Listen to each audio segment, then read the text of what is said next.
Hey everyone, quick word before today's show. If you've been living under a rock, you may not have heard that Change Squared has joined forces with the Exit Partnership and Aspire Executive Search to become Mello, the business lifecycle agency. Now, when John and I recorded this episode, Mello wasn't even a twinkle in our collective eyes, so please excuse the references to Change Squared throughout the show.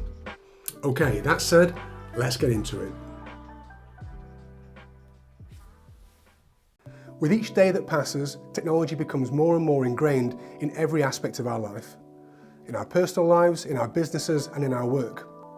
But do we really understand how that technology works and what it's ultimately capable of? My guest today is John Milliken, CEO of Defaqto, the fintech and ratings agency. John's worked in and around technology his entire life, including the field of artificial intelligence. I'll be talking to John around what AI is and how it works, what technology firms should be considering at the moment to make themselves more effective, and if they're implementing technology, how to do so in a way which brings clients and colleagues along on that journey. Welcome to The Effective Advisor, a podcast from Change Squared. I'm Ben Wright. Hi John, welcome to the show. Hello Ben, thanks very much for having me. Thank you very much for volunteering your time and coming on. I'm looking forward to picking your brains, certainly around the technology side of things. And I thought I'd start with an easy question. Is AI going to take over the world and enslave, wipe out humanity? I think I'm probably a little bit old and wizened, and we've had the advent of technology a number of different times. So whether it was the introduction of steam power or the dot-com revolution, all of it was supposed to put everybody out of work and change society for the worst. And I think we're on a similar journey with AI. Just as the internet was supposed to change the way we interacted with one another and took over industry, we found actually that it was really good at some things and not quite so good at others. And we were all a bit surprised at the things that were revolutionised as far as the internet was concerned. And a lot of it was around messaging and payments. Rather than in any other sphere. Now, there were very broad-ranging consequences of the internet. AI, I think, will be very similar. So it'll be really good at some stuff. It won't be so good at others. I think we're on that first stage of the technology adoption curve. It can do everything for everybody. We will then dive into the pit of despair as far as expectation is concerned, and it won't be able to do all of that stuff. And then we'll come out the other end and we'll find out what those use cases actually are.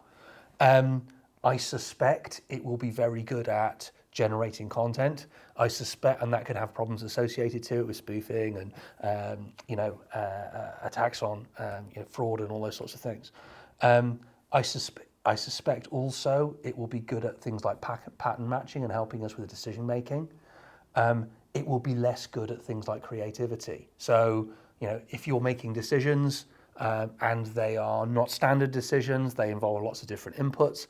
I suspect that AI will be less good at that because what it does is look at lots of historical data, work out what's happened, does probability analysis, and then says, well, on the basis of what's happened historically, you need to do this. Well, if you haven't got all of that data as far as those decisions are concerned, then you can't pattern match and you can't predict what the right outcome is going to be. So if your job, like mine, is taking lots of inputs, taking one piece of information and deposit in another, I suspect it's going to be quite a long time before AI takes on those sorts of tasks. There's also a challenge about sentience as well. So there's this sort of misapprehension that computers are going to think like humans, right? We really do three things as humans. And they're disproportionate in the amount of brain power they take up. We learn stuff and remember stuff. We adapt to new skills, like riding a bike or driving a car. And then the rest of what we do is the reflection on our experiences, which is about 80 or 90% of what we do. Well, a computer's not going to be able to do that third bit. So be able to understand the way in which we experience stuff and reflect on it. And those three elements make up sentience. And people concentrate a lot on the first two. So can the computer play chess? Can the computer remember the Encyclopedia Britannica? Yeah, it can do both of those things, 100%. Can it reflect on what it's like to be a human being? No, because it doesn't have the same sensory organs. It doesn't do that sort of interaction. It doesn't have those emotions. It doesn't feel things as far as those interactions are concerned.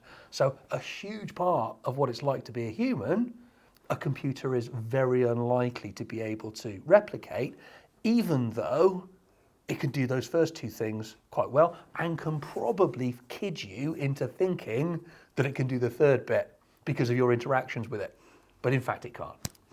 I think these large language models are that kind of pretending, aren't they? They're pretending. It does sound very much like you're having a great conversation, but actually it's just using predictive what should come next in the sentence based on probabilities. They are very, very smart probability models. So when in my previous business, we were doing speech recognition, and it could very accurately transcribe this conversation, and it could do it in multiple languages, and it could do it in multiple languages at different times if you wanted, and it could do real-time translation. Really, really smart stuff. And you go, wow, that's really clever.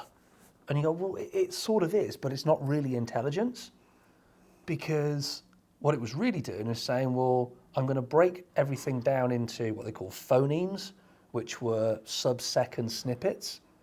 And it would say, okay, well, what's the most likely phoneme that's going to follow this phoneme on the basis of the phonemes that happened before it, and to some extent the phonemes that happen after it, which is sometimes when you get a bit of a delay in speech recognition, because what it's doing is saying, well, actually, I didn't pick up that one.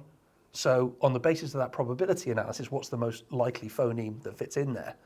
And then it builds up words from those phonemes. And then it sort of says, well, what's the most likely word that sits before and after? And then it builds up sentences. And then it'll do an analysis to say, in some cases, what's the most likely sentence beforehand and afterwards? And if you give these engines plenty of time, because of the probability analysis, backwards and forwards and to extended degrees, it can do a really, really good job. But it's not intelligent in that way. It's just working out the maths. So if it is literally just working out maths, there's a very low probability that it's going to become harmful, do you think?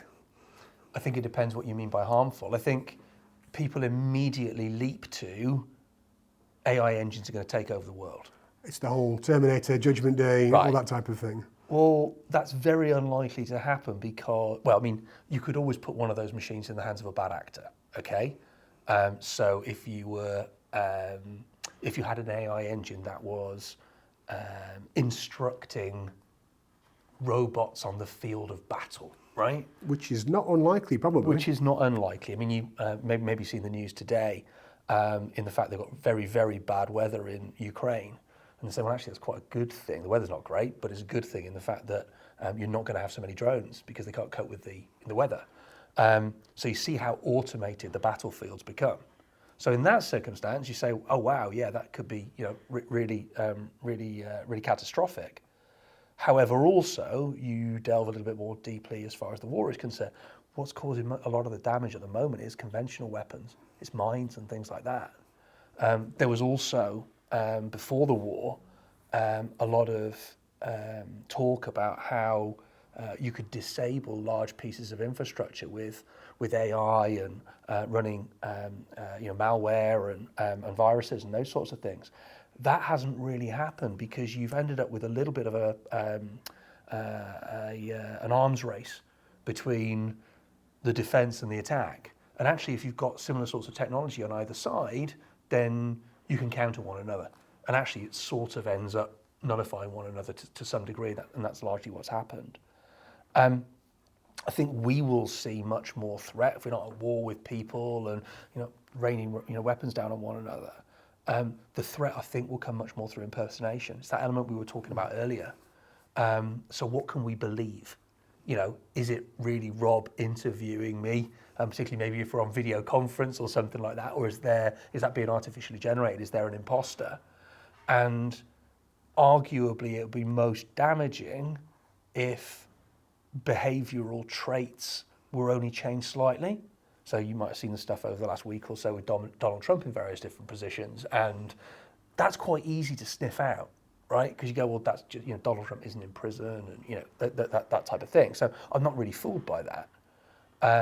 But you also hear circumstances of children being impersonated and ringing up their parents to ask for money and those types of things. And you go, well, actually, that could be much, much more damaging, because not only are people losing money and it's being, there's fraud happening in that situation, you're also putting a challenge in the way of the relationship between that parent and their child, which is arguably more serious. So if you don't behave in the way that your child anticipates when you're talking to them on the phone, because you're just wondering whether this is really them or not, then that can be damaging to that relationship. So I think it's unlikely to be the doomsday scenario of AI taking over the world and us being, passive as far as that's concerned. Ultimately, they're computers, you can unplug them, right? So even with that bad actor, you can take out the bad actor and you can unplug the machine. I think the danger is going to be much more nuanced than that.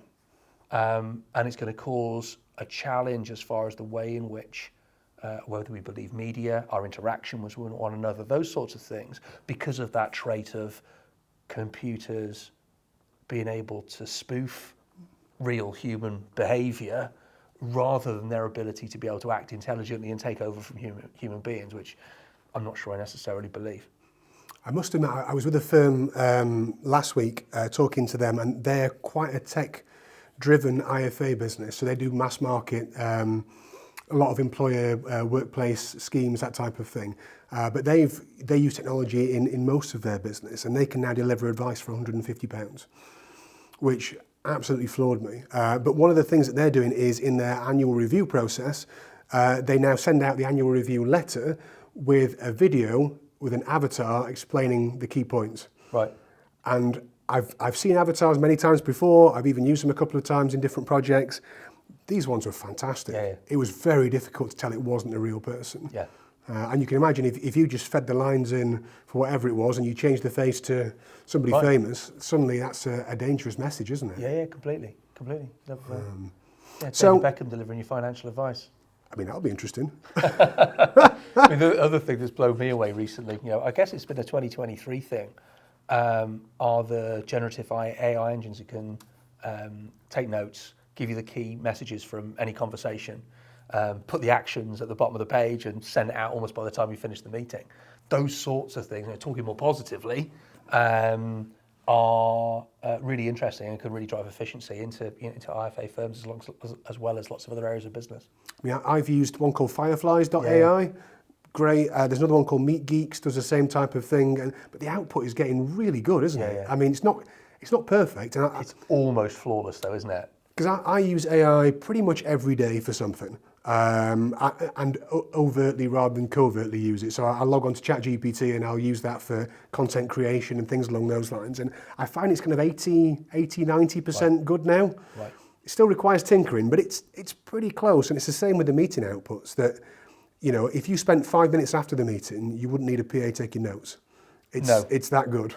Yeah, completely. And if you're using language, which is fairly common, and you're using sentences and phraseology that's relatively common, it's very good. It can get derailed very, very quickly as well. So, previous business again, we did the automatic subtitling for lots of TV programs, and all of a sudden, Ole Gunnar Solskjaer came on to the scene. Because he became manager of Manchester United. And so it was big news. He was on TV all the time. There was no record of him in the training data because he'd really been a footballer sort of pre-internet, yeah? So there wasn't any training data. So the engines were just like, well, what the heck's this? You don't pronounce his name phonetically. And so it just, the stuff that came out of the machine learning algorithms relating to Ole Gunnar Solskjaer was incredibly, because it's just, and that's what I mean as far as this thing about intelligence. You've got to have the training data. There's got to be the probability and there's got to be the recognition, because if you can derail the things very quickly, and that's where the intelligence is a little bit absent. So is the easiest way for people who are not tech savvy to think about AI is it's a probability engine. it looks at whatever the situation is in and says, what's the most likely thing that will come next? In this particular situation. Okay. And a lot of the smarts, I think, in the future. So we're going to see, we've seen the development of large language models. And that's been the sort of latest, most public instantiation of AI. That's come about because you've had GPUs, which have got greater processing capability, and also you've had organizations that have been able to pay for that processing capability and also pay for the data. I mean, the data is enormous, and the scale of the growth in the data being used within those large language models is literally exponential. However, we've now basically reached the zenith of that, because there just isn't any more data to go and buy and find. So the next stage is going to be, how do I more carefully, more selectively train my models on more specific data to situations, because that's how I'm going to get a better outcome. So if you think about a conversation in a bank versus a conversation at a social club, different language, different accents, different terminology, all those sorts of things, right? So if you want to try and replicate one rather than the other, you're better off using the banking data to train an engine that's going to be used in a banking situation, and vice versa with the social club, right? And you can draw those parallels in lots and lots of other different instances. So they're good up, the large language models are good up to a point, but they're not, they don't differentiate, they're not discriminatory as far as the different situation. So what they try and do is just pile everything into one bucket and draw the the probabilities out of that. I think to take the next stage, then the training and the underlying data, the training data, is going to have to be more specific to different scenarios. Let's talk about security for a second. So I regularly do meetings with lots of different groups of advisors, and I was facilitating a roundtable session with, I think you call them mid-sized firms, kind of like 5 to 20 man firms. And the general consensus was, AI sounds amazing, we should probably look at that. Right. And that's as far as they got. And then a few weeks later, I was chairing a meeting with the COOs of all the biggest institutions in the country. And they all said, AI is terrifying because of the security risks involved, and we shouldn't be using it. Right. How much do you know about the security side of things? I imagine more than I do. Is it safe to use or not? Because the danger I think people feel is, I shouldn't put anything personal into something like ChatGPT. But then with Microsoft Copilot, they've outwardly said that the data is ring-fenced, it doesn't go anywhere. So you can put whatever you want in there and it will never disappear. And actually the latest meeting from ChatGPT, the CEO said the same thing. We don't use your data, we just use our data to interpret your data. Is it safe? Is it safe? There's a number of different angles to your question. So there's a data privacy angle, there's a data security angle, but also there's an access security and impersonation angle as well. So from a data privacy perspective, and it depends on which engine you're using, but if you just said, I'm going to go onto a publicly available version of ChatGPT, it's not going to keep your data private.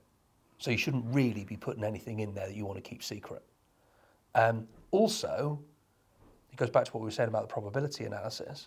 If you're using unusual words, for example, say a password, in an unusual order, so you say P ampersand exclamation mark A124, then there aren't that many times that's going to go into that engine. So actually your password could get spat out when somebody else is putting a combination of those early stage letters in place, for example, right? Mm-hmm. It's fairly unlikely, right? But you've got to be aware of the fact that the less common the instances of what you're putting into that model are, the more likely they are to get pulled out in a different scenario, which is a security risk. So or privacy risk. So there's a challenge as far as data privacy is concerned. I wouldn't be putting in anything in there you didn't want anybody to find out, because there aren't any guarantees that nobody's looking at that data. It's not the same as it being locked down within your own environment, behind a password or whatever else you want to do with it. So beware that, a Microsoft employee, Google employee, whoever, they are looking at that data because they're pairing through it in certain circumstances when certain eventualities arise, and the engine, so that if they want to optimize that engine, they'll be looking at the underlying data and saying, okay, am I optimizing the training of this model on the basis of the underlying data? What's in here and what's good data and what's bad data? Now, they're not going to be saying, oh, I'm looking for Ben's details or his health record or whatever else. They haven't really got that lens.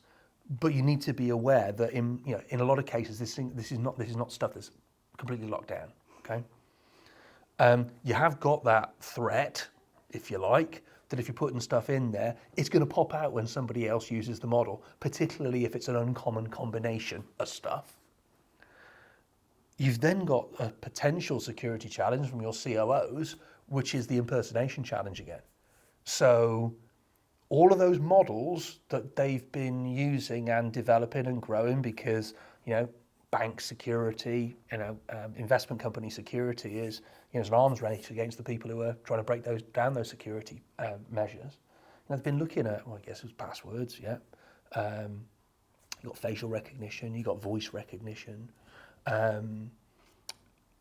you've got, biometrics. We're all using our thumbprints and to some degree iris prints and that sort of stuff.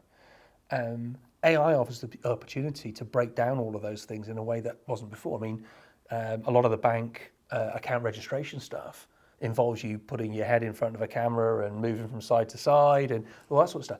It means they've got to reevaluate a lot of those mechanisms because there's the opportunity to be able to replicate those scenarios using AI. And put your face on somebody else's head as they're doing those sorts of things. Now, it is an arms race. They'll come up with ways of recognizing whether an AI engine is being used in those circumstances, or some of those things are going to fall away because they've been compromised as a result of the new technology. There's also a real threat from quantum computing. So, crypto, not currency, but public key infrastructure passwords and those sorts of things, they can all be broken if you've got sufficient computing power. So just for those that aren't in the know, quantum computing. So it's the... I'm putting you on the spot here, aren't you? You are a little bit, yeah. So it is a next stage development of hardware. There are no or very few commercial applications at the moment, but they use quantum uncertainty principles to be able to massively increase the processing power within an individual chip. Okay. So it's the Schrodinger's cat thing of, is the cat in there or is in that position or that position? Actually, it's both, yeah? And the sort of the paradox. So very clever folks are using those principles, those quantum uncertainty principles, in order to be able to generate the next generation of processing. If you can increase processing power of a chip by 1,000 times or 10,000 times, all of that cryptology starts to become compromised. So any password you've got, you can just basically do a blunt force attack and just keep chucking passwords at it, and you can do that quickly enough that you can break stuff down and get through those sorts of layers of security. So I think probably arguably quantum computing is causing a bigger headache, at least in the medium term, than AI will. But it's you pays your money and you takes your choice as far as the quantification of that threat. So advice, real-time advice for people now, as we sit in 2023, is don't put sensitive data into anything that's publicly available. Correct. Which makes perfect sense. So we talked about kind of the Fireflies, AI, the meat geeks. Would it be the same with that then? If you were recording a conversation to have it transcripted, don't have a chat with your customer with personal data and then have it transcripted. Is that okay for commercial meetings, or how wary should people be of that type of technology?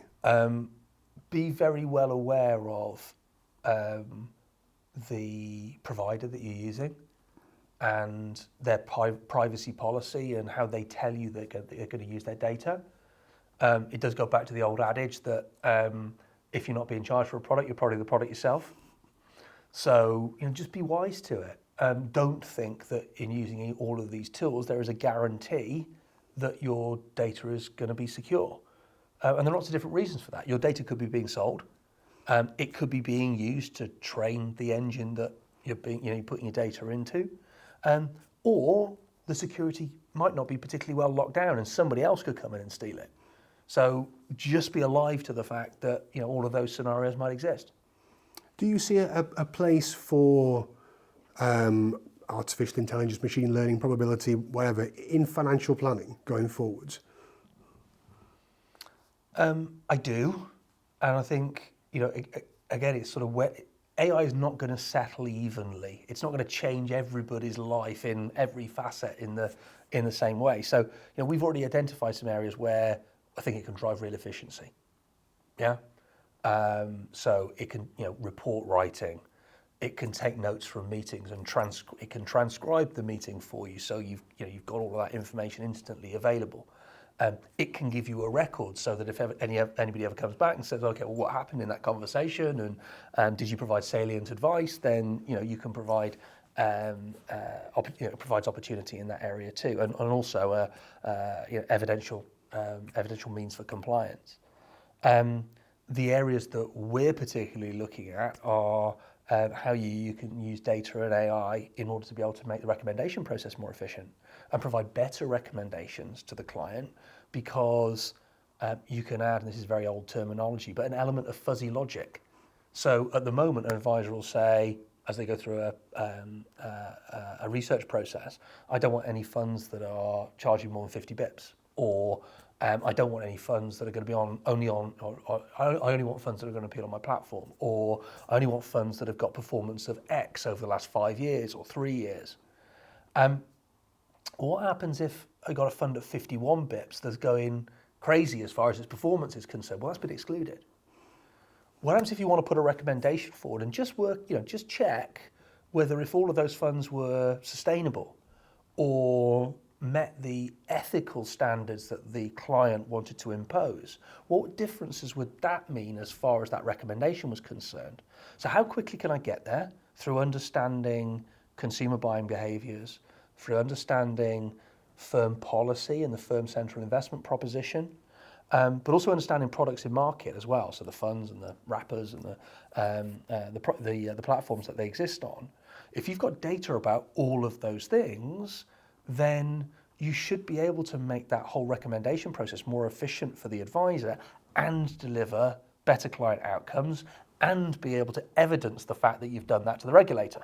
So that's very much an area where we're focused at the moment, because arguably we've got more product data, performance data, consumer buying behavior, and we understand more about advice firms and their KIPs than anybody else because of the coverage that we've got, both as Defaqto but also across Fintel as a group. And we really hope that we'll be able to add more value to the advice community as a result of doing that. Hi everyone, I hope you're enjoying the show, but I'd like to ask for 30 seconds of your time to tell you about our friends and long-term sponsor of the podcast, Owen James Events. As we approach the midpoint of the year, there are still loads of awesome events from Owen James to attend. If you're looking to improve the technology in your advice business, there's an event for that. Looking to network with peers and get a feel for what the industry is thinking, there's an event for that. Or are you in a technical or paraplanning role? There's definitely an event for that.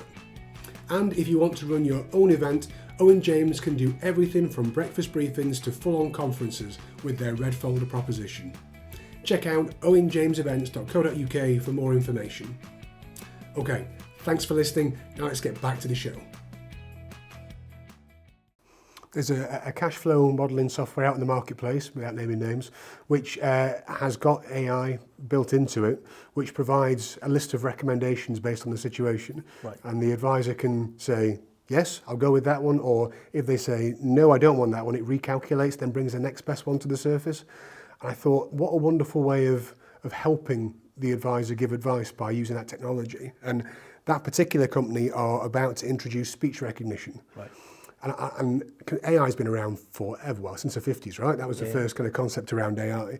But it seems to me that this boom is about accessibility.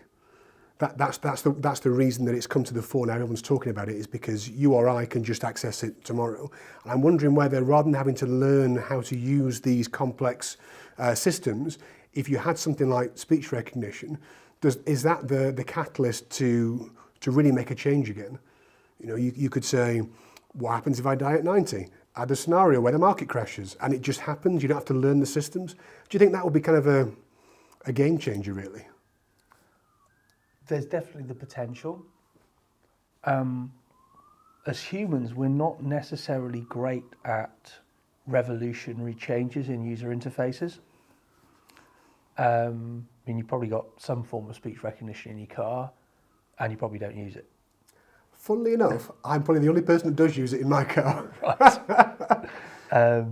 And I think there was a period of time when there was sort of gesture recognition with TVs and things like that as well, wasn't there? Actually, we tend, for whatever reason, as human beings, we tend to revert back to using the keyboard and typing instructions in, or having a set of dedicated buttons like a TV remote control or whatever else. So I don't think that will necessarily revolutionise things in and of itself. I think if it's really intuitive and it delivers fantastic outcomes, so there's a benefit there at as far as an individual or a business outcome, then people will be inclined to go through the effort of learning, and that effort's obviously diminished if there's a really intuitive user interface. But I think it's both of those things. What have I got to do, and what do I get out of it? And if what I get out of it is really strong and it's easy to use, that's the nirvana. We've talked a lot around the large language models, that kind of generative side of things, AI. But what about the interrogation of data?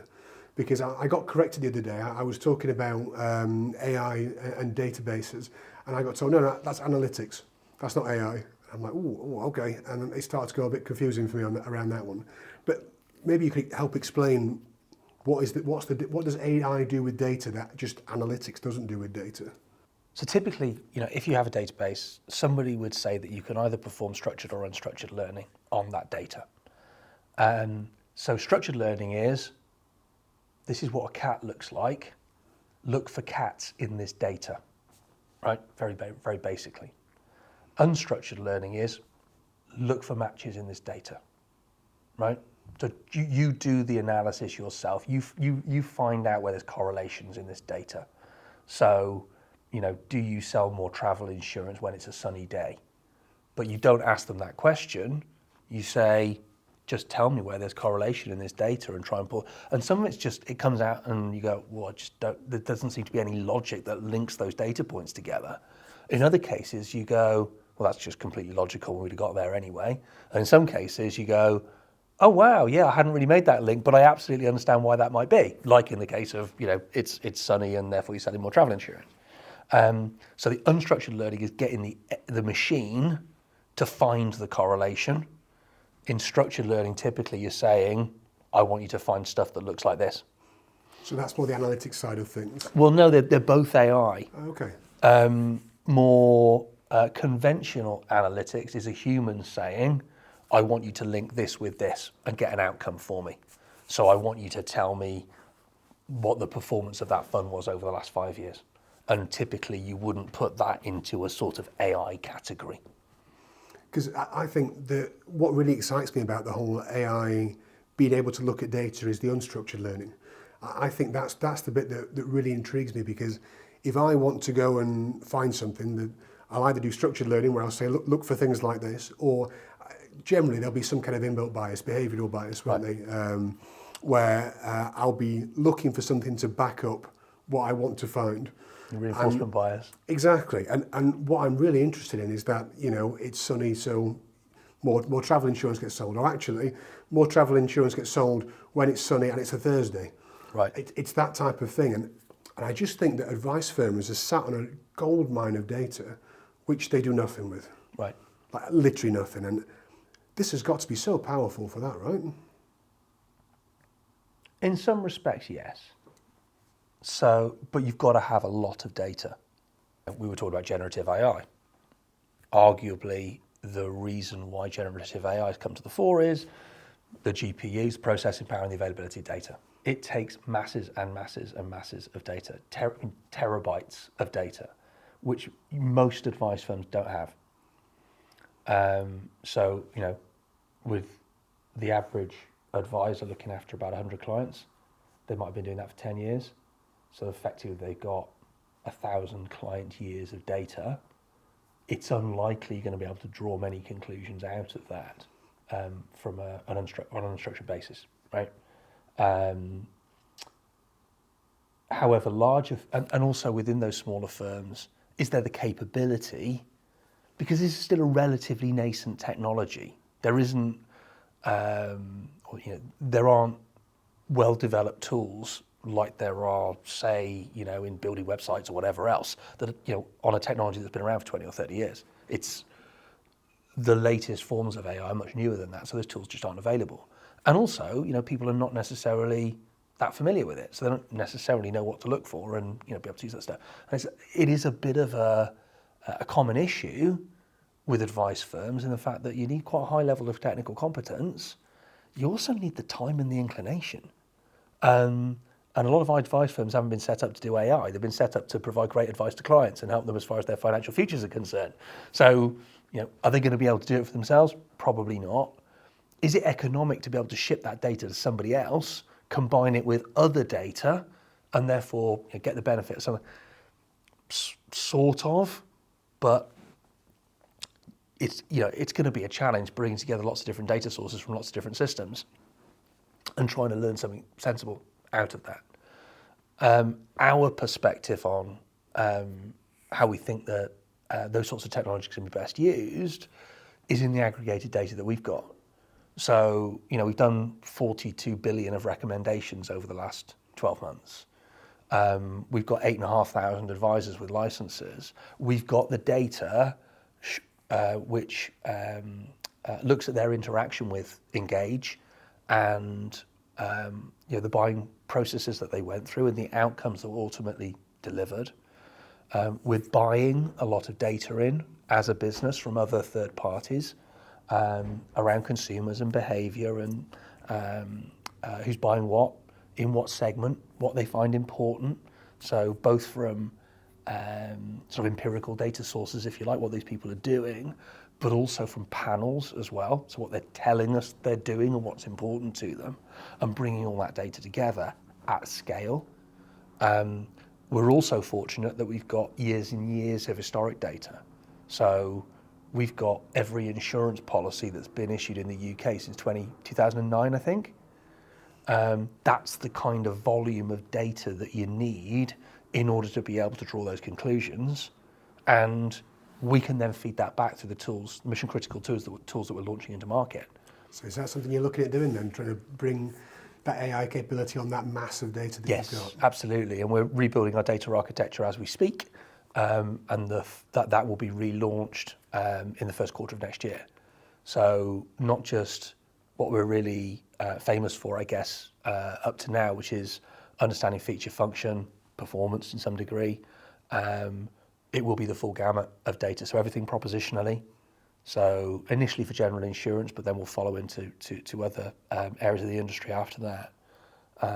So price, service, claims data, as well as the feature and function, consumer sentiment, those types of things. Who's selling what to whom, through what channel, how much they're spending on marketing, what do their unit economics look like, which products are most applicable to which segments of the market, what are they telling us as far as that sort of matching is concerned. And also a whole series of macro factors as well. So what's happening to the interest rate, what's happening to GDP, what's happening to the weather, bringing all that data together and bringing that to bear as far as the advice process is concerned. So that's where we're heading. It's sort of a one-way bet that the industry is going to need more data. It might use AI, it may use analytics or other tools, other terminology.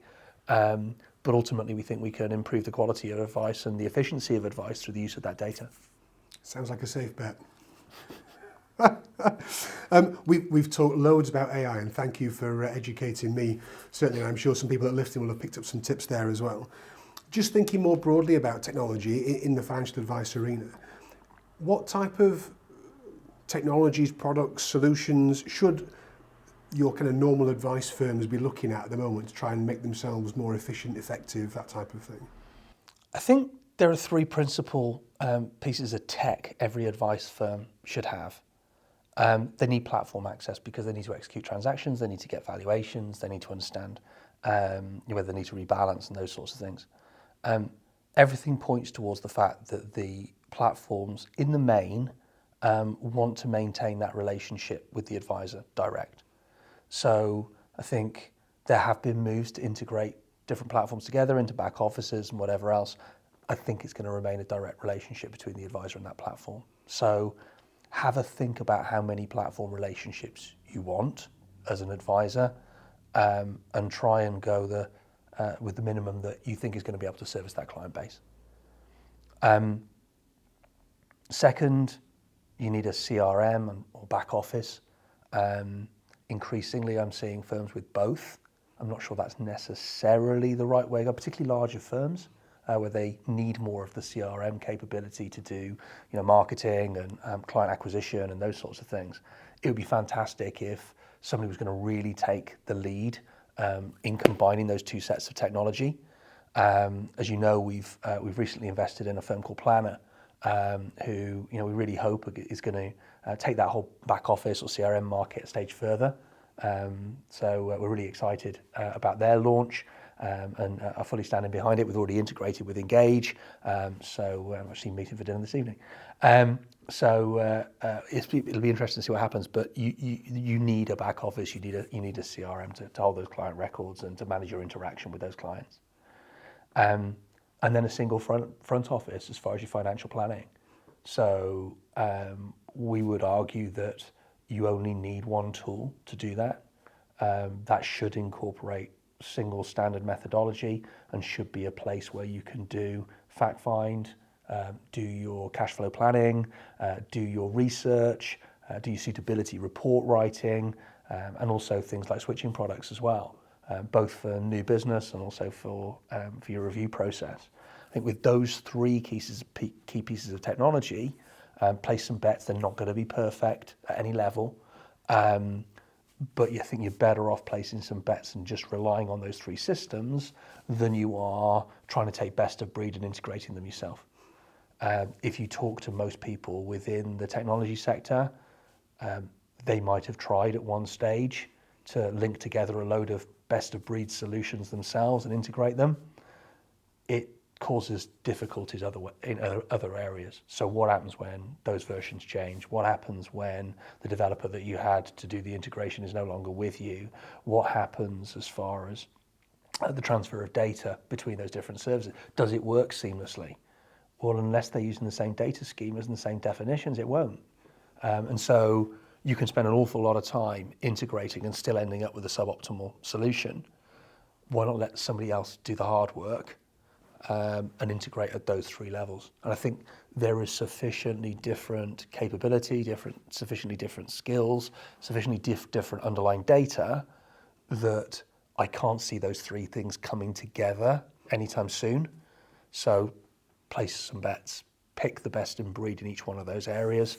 And I think that's the optimal solution for most advice firms to drive the sort of key outcomes that we hear repeatedly, which is efficiency. It takes an awful lot of time to run a client relationship effectively. So what can I do to minimize the amount of data re-entry I've got to do, to minimize the amount of training that I've got to do on my team, on the new software that I've got within the practice. Second of all, how can I maintain compliance? Well, if you've got a small number of systems that do quite a lot for you, then it's easier to have that system of record and also to be able to have that audit trail associated to the activities, because it should all be in those systems. And if you're working in a larger firm where you're not the only IFA working, it also means that you can all start to follow a similar process. So it might not be as structured as a central investment proposition, that you might get in a medium or large firm, but if you're basically following the same process and your systems can help you do that, then there's a greater chance that you're going to be able to audit those client outcomes and give consistent client outcomes as well. If you're looking to put a new piece of technology into a business, what's the secret sauce to make it stick? I see so many times people say, yep, great news, we've got this new piece of technology, ta-da, and then I go back 6 months later and no one's using it, doesn't work properly, and it's kind of just been forgotten. I'll give you two answers. Firstly, it's got to be benefits driven for the individual, not for the firm. So it's going to save you time. It's going to reduce the effort that you're going to have to put into compliance retrospectively, and it should be able to increase the assets that you've got under advisement, improve client outcomes. But you've also you've got to drop breadcrumbs to that, and you've got to reinforce those messages. You've got to also got to make sure there's training and onboarding. So you can't just leave people to learn it themselves. You've got to be able to point to the bits that are going to be able to add most benefit, train it in, and be able to repeat that process as well, because it's easy to forget stuff, particularly the bits of the solution I'm not necessarily using all the time. So we invest a lot in customer success, and we're available on the phone if people have got any questions. So you're trying to break down those barriers. You haven't got I just didn't know what to do, so I decided not to use it, and then I just put the stuff into a spreadsheet, and now I'm using the spreadsheet, and it all seems fine. So I'm just not going to go back to that solution because it's a bit scary. So get their buy-in, help them to use it properly, and then that reinforcement on an ongoing basis. That's the sort of conventional answer. I also was at one of our events, and there was a futurist and a psychologist talking, and they gave the example of how they got people into unmanned lifts at the turn of the 20th century. So it's the only occupation in which there is no longer anybody working in the US that there was in 1900 and there wasn't in the year like 1950 or something. I can't exactly remember. So they had the technology for years, right? But people still expected that when you got into a lift, there was going to be somebody there. And nobody's really sure the purpose of this person. All they basically did was, press a button for you. And there were 8 things that the lift companies found they had to put into the lift before the lift operator could be replaced and people felt comfortable. So it was things like lift music. It was things like a mirror to make sure that, to distract people, basically, because it was still a bit scary going up and down. It was an alarm button and the ability to be able to call for help. And there was a whole series of these, and it sort of came to the list of 8. And that got people 50, 60% of the way. And the thing that pushed people over was the First World War. So they needed the manpower to do other things, unfortunately. And so you have to have that absolute shove of necessity as well. So there are some direct things that I talked about in my first answer, which are the sort of textbook, you need to do this, you need to do that. There's then some other, perhaps more peripheral, more psychological elements that you might need. So is the desk environment going to be right for somebody? They're going to feel comfortable sat there. Is it in the right location? Those types of things. Are there other things associated to the experience which are really important to getting people to use it? And there's this third bit of necessity, which is you might just have, there might have to be a shove at a certain point, which is you kind of got to use it for whatever reason. And it can't be, you just got to use it, Ben. It's going to be that thing that really sort of makes people go, well, there isn't really an alternative. Got to do it. Thank you. I've really enjoyed our conversation. I'm conscious of your time. I could honestly continue for a lot longer, but we'll kind of wrap up where we are. As my regular listeners will know, we close every podcast with our quickfire questions. Some questions to find out a bit more about the person we've been speaking to. John, are you ready for your quickfire questions? I don't know. This is a scary bit, isn't it? Well, we'll see how you get on. We'll ease in gently. What's your favourite thing to do at the weekend? Oh, that's a good question. Like to do a bit of exercise, like to take the dogs for a walk, like to do a bit of cooking, reading, that sort of thing. Sounds good. What motivates you? Doing a good job, sense of satisfaction. So, like to feel as though every day we've made progress as an organisation. And of course, progress can mean lots of different things to different people.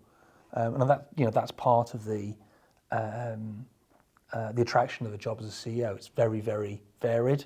You never quite know what's going to hit you every day, but that sense of satisfaction of knowing that the team and the organisation has moved on a little bit from when you got up in the morning.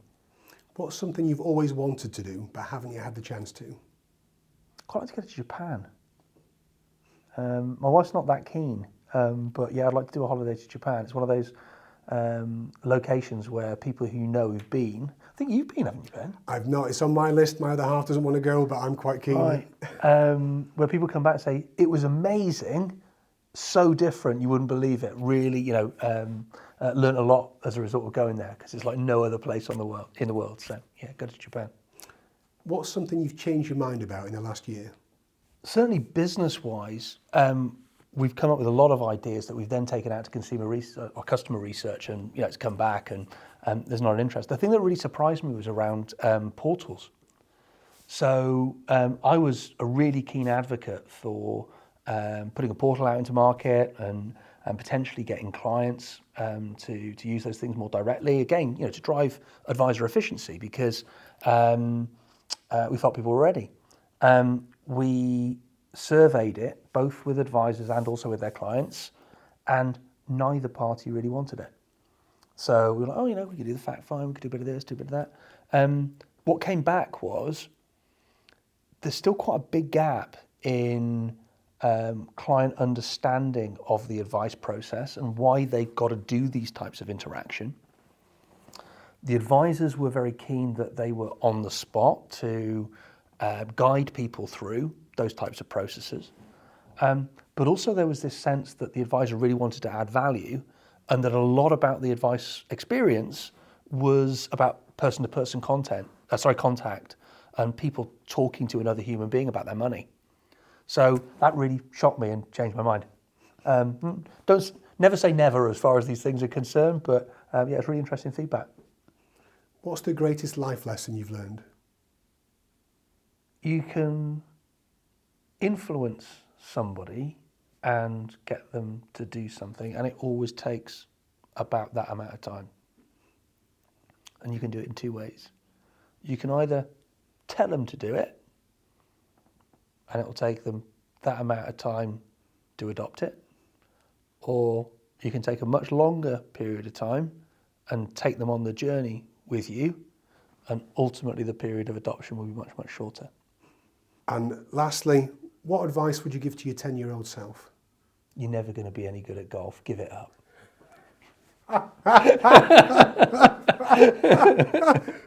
What a way to finish. Thank you ever so much for your time, John. It's been a real pleasure talking to you. And if you want to find out more, you can visit defaqto.com. Thank you very much.